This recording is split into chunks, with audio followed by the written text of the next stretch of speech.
Saan aabot ang pera mo? Ayan. Punta na nga tayo. Magkakape lang tayo ngayon sa 7-Eleven. Dahil Sabado nga naman. So, time check muna ngayon. 6 o'clock and 6 minutes. So, ayan. Nasa labas na talaga ako. Without any fake ado. Without any fake ado. Without any further ado. Ayan. Nahulog pa. Piso ka na nga.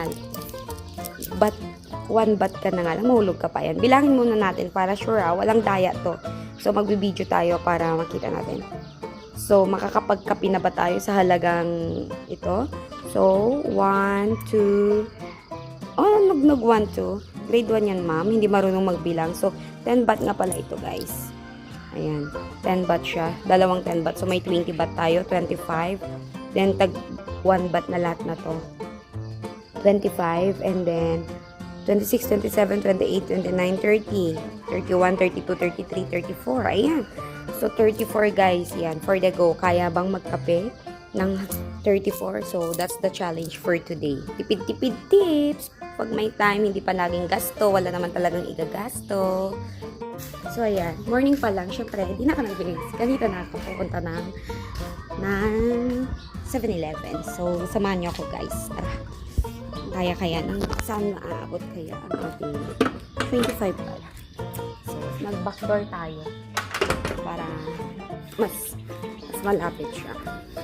So, walking distance lang ang 7-Eleven namin dito.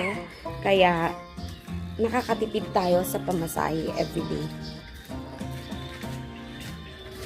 Yan. So, dito din kasi sa amin, wala kaming grab bike na mas malapit o yung mga naka-parking lang.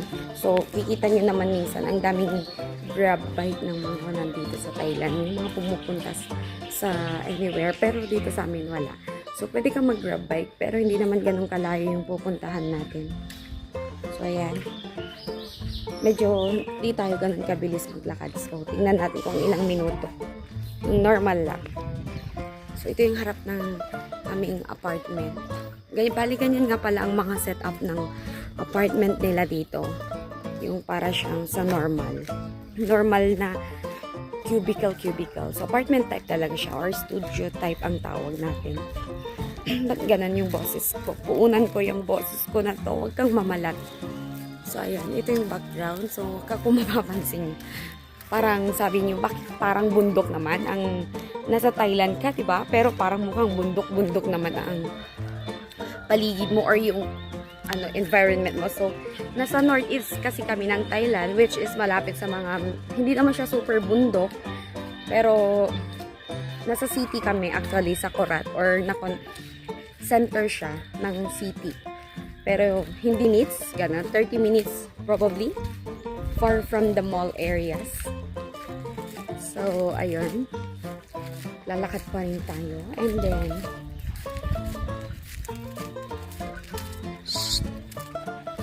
may aso. Ayan, gutom na yata ang aso. Halika, samahan mo ako magkape. Ayan, uy, look. What's on soup? Ay, there you go. Kalat na kalat ang mga spirally. So, ay naglalakad tayo. Ayan ang dinadaanan ko and at the same time, ayan din yung hinaharap ko. Hinaharap. Ayan. So, manadaanan natin itong Mario.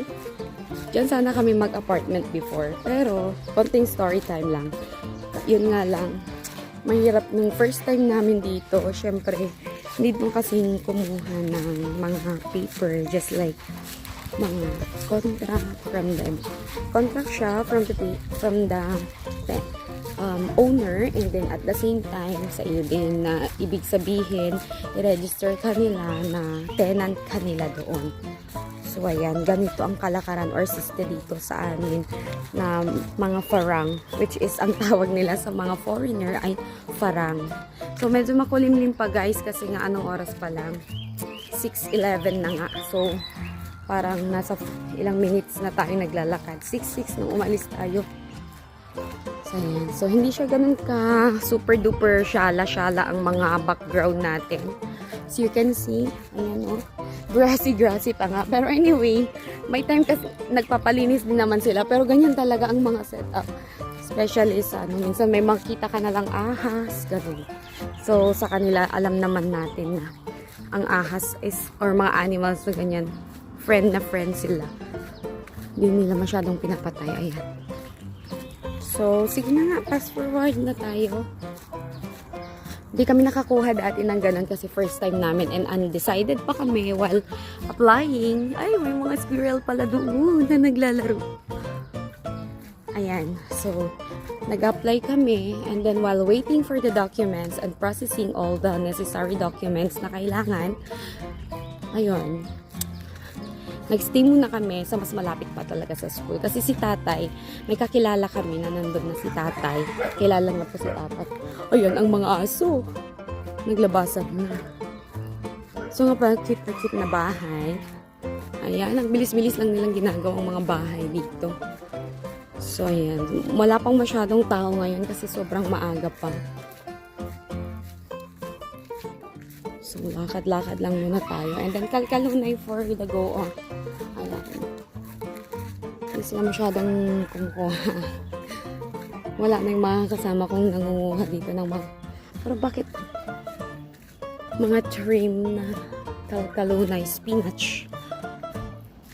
Ayan, super madilim nga talaga ang kalangitan natin.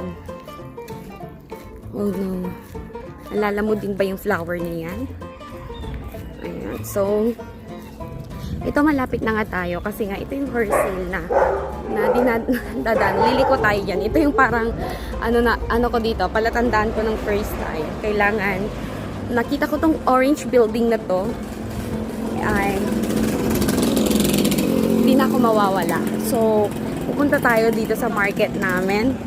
Don Mekwang Market. Sorry naman, hindi ko sure kung tama yung pronunciation ko. Don Mekwang. Kasi may tone pa yan sa pag-pronounce talaga nila. So anyway, yan, malapit na talaga tayo. Ay, mga nagtitinda ng mga pagkain everyday dito, which is mga 10 or 5, ganun lang siya. So, yun na nga guys. Sarap gumising ng maaga. So, actually, kanina pa sana ako magpunta alas 5, pero natakot ako sa mga aso. Kaya, binabuti kong mas maaga na lang alas 6. Ayan, 6.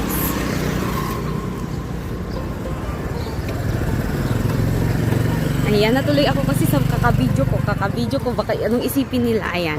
Ito yung parang isang trademark. Papasok yung bahay namin dyan. Oh, halik kayo, bisita. So, ayan. Nandito na ako sa mismong market. Walang ano yan, walang fast forward, walang edit na hindi tayo nag-shortcut. Yun yung always naming dinadaanan, papunta sa market talaga.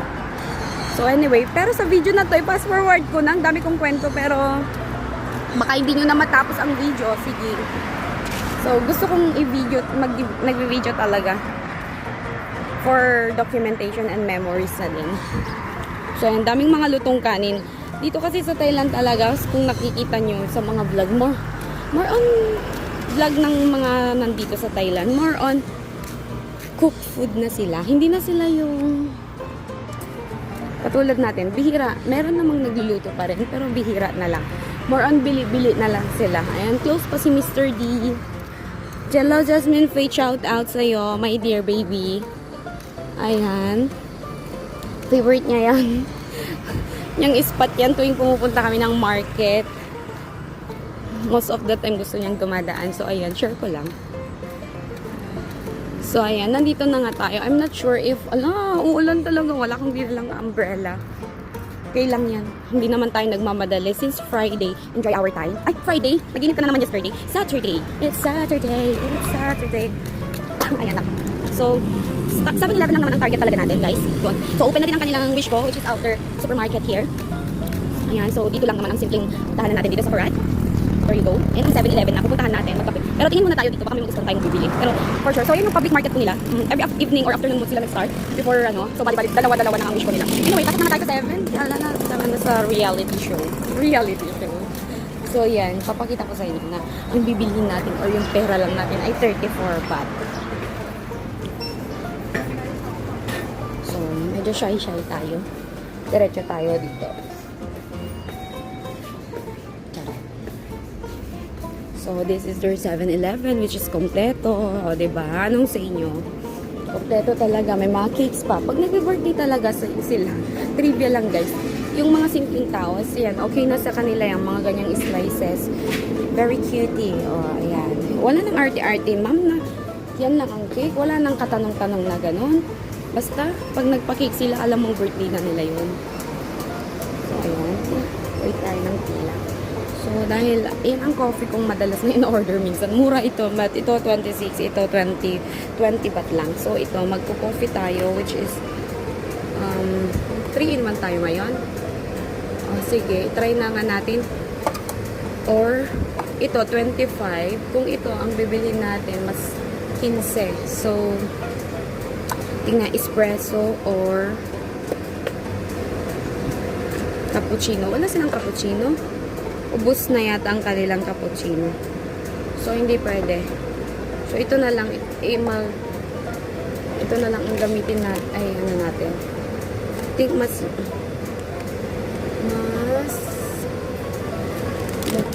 Kasi mapait talaga siya. And then, one thing more, pag 3-in-1, hindi talaga siya healthy. Wow ha. Sa bahay, black coffee talaga. Mostly. Okay. Ayan. Bakit may So, pwede mo na siyang timplahin dito kasi mayroon na silang nakalagay. So, wait lang guys. Lagay ko lang. Ay, naiwan na tayo. So, sariling ano tayo dito. So, balik natin. Basta, wala mo nang pakialam. Ayan. So, pour lang natin po. Ayan nga. And then, saan tayo ko nandito? Garbage. Ayan. So, napaka-convenient guys. May garbage na siya dito. So, natimpla ko. Napakadami yata nang nalagay kong tubig. So, 15 ito. So, syempre, for sure, kasya. Kasya na yung ano natin. Wala pa siyang lid. Okay. So, kunin naman natin. And tsaka bayaran muna natin. And tsaka natin ilagay sa counter. Then, magtinapay tayo, kunyari, para social. Kasi naka-video tayo. Ay, charot. Basta sa akin, bread is life. Bread is life lang naman talaga. Or mag-banana na lang tayo, makatipid tayo konti. Kasi 9 baht lang yung banana. Which is, maaasip tayo nito dahil morning. So, may bread sila dito. Shout out Jessa Dotton, ang paborito mong shredded pork. Ito ang bumuhay kay Jessa noon. Shredded pork. Or yung hopia. Okay. Wag na tayong mag-percent sana, pero mukhang mas mahal. Ito na lang. Sige. Mag-percent na lang tayo.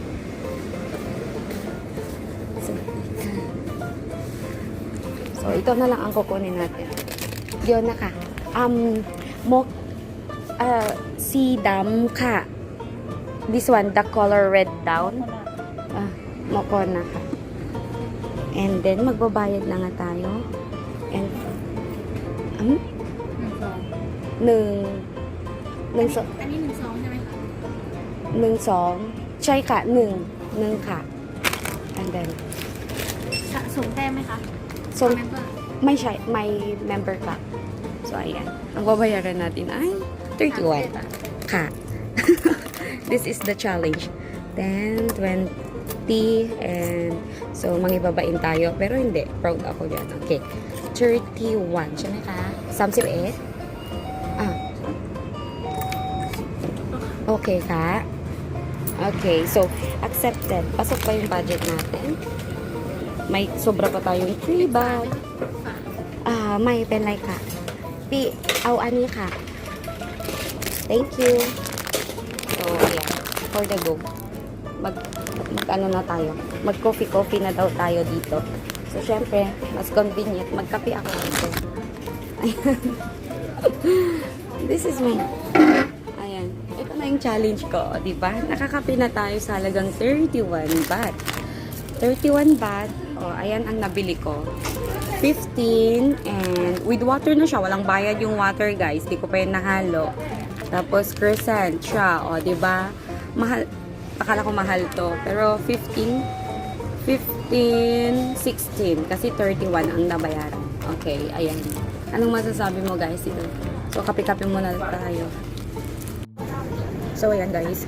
Uy, I'm so proud of you. Walang edit yan, dear. Yung mukha ko walang edit. Ganda ng lighting na dito sa amin. Ganda ng panito sa side. Nakakaputi. Diba? Hindi ako nahihiya sa mga pores kong face. Okay, so kape lang muna tayo. Sarap. Hindi tayo. Kakasya mo ang magkano pera mo natira. So, smell good. Expire na ba ito? Tingnan muna natin. Expiration date. Check. Check natin ang expiration date. Baka nakain na natin. Okay. June 2. Bukas siya mag-expire. Ayan. Hindi na lang mabili ko talaga. Naisalba kita. Expire ka na sana. Ayan. June 2. Sarap pa naman.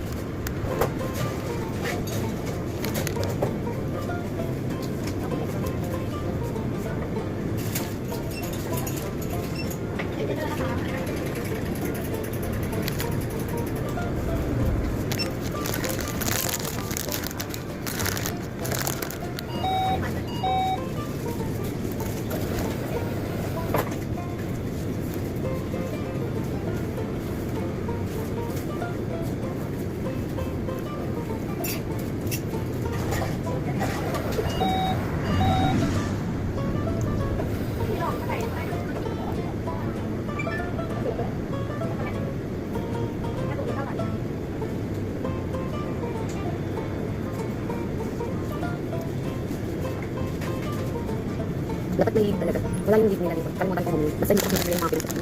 Kung anong sinasabi na kanina. So, there you go. Medyo madilim-dilim na nga. Kasi nakauwi na tayo. Kauwi na talaga tayo kanina. So, nag-ulan-ulan. May ambon pala. Kaya hindi ko na siya nahawakan ng sabon para mag-video-video. Thank you so much for watching.